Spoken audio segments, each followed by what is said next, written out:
Welcome math students. आज हमारे पास एक इक्वेशन गिवन है x-1, x-2, x-8, x+5 plus 360 equal to 0, जिससे हमने x की वैल्यू के लिए सॉल्व करना है।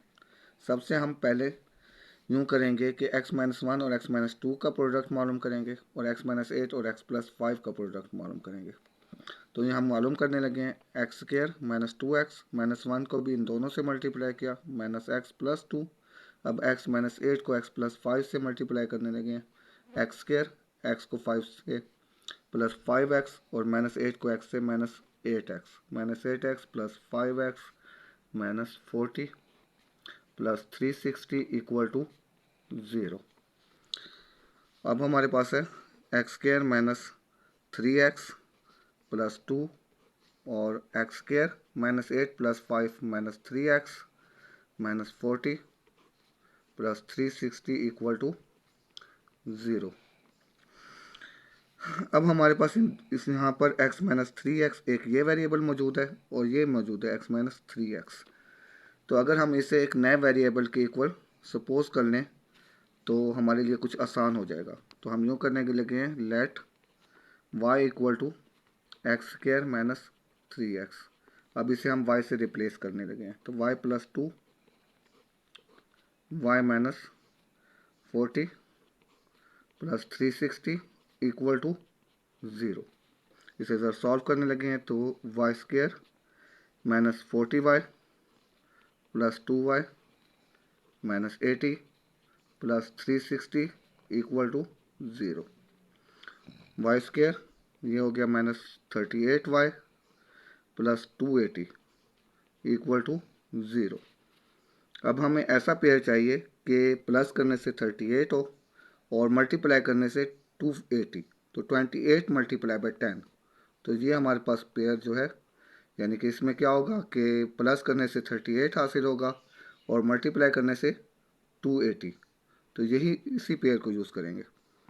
तो y² minus 28y minus 10y plus 280 equal to 0। First two term में y कॉमन है तो y minus 20।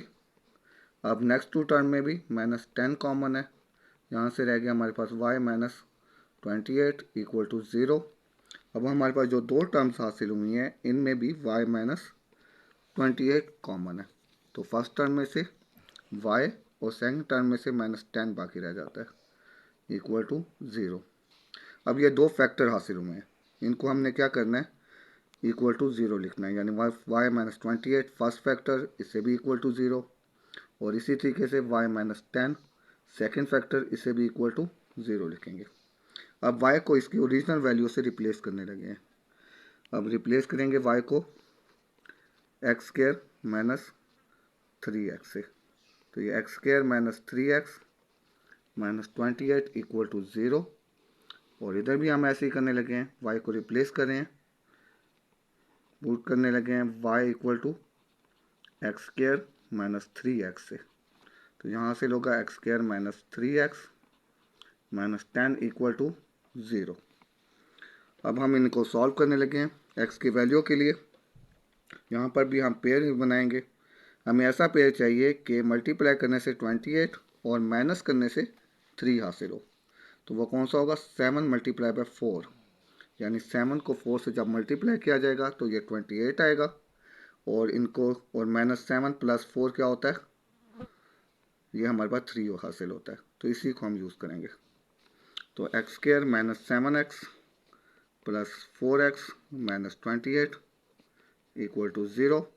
First two term में x कॉमन है, x माइनस 7 प्लस 4 कॉमन है नेक्स्ट टू टर्म में से, तो x माइनस 7 बाकी रह गया इक्वल टू 0। इन दोनों टर्म्स में भी x माइनस 7 कॉमन है, तो फर्स्ट टर्म में से x और सेकंड टर्म में से +4 बाकी है।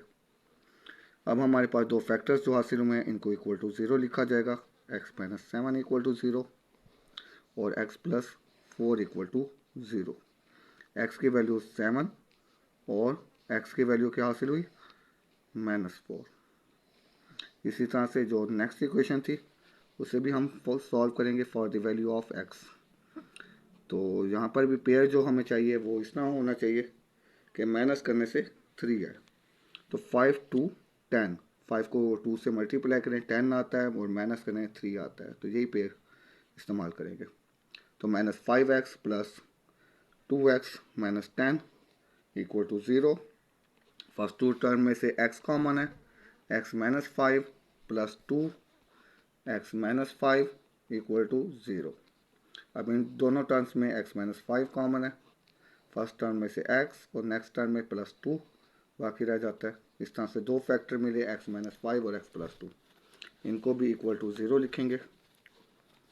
x माइनस 5 इक्वल टू 0 और x प्लस 2 इक्वल 0। तो x इक्वल टू 5 है और x इक्वल टू प्लस 2। तो हमारा सोल्यूशन सेट जो हासिल हुआ है वो हमारे पास है 7 -4 5 और 2। ये हमारा सोल्यूशन सेट है। इसके अलावा अगर आपने कोई क्वेश्चन समझना हो तो कमेंट में ज़रूर आगाह कीजिएगा। Thank you for watching video.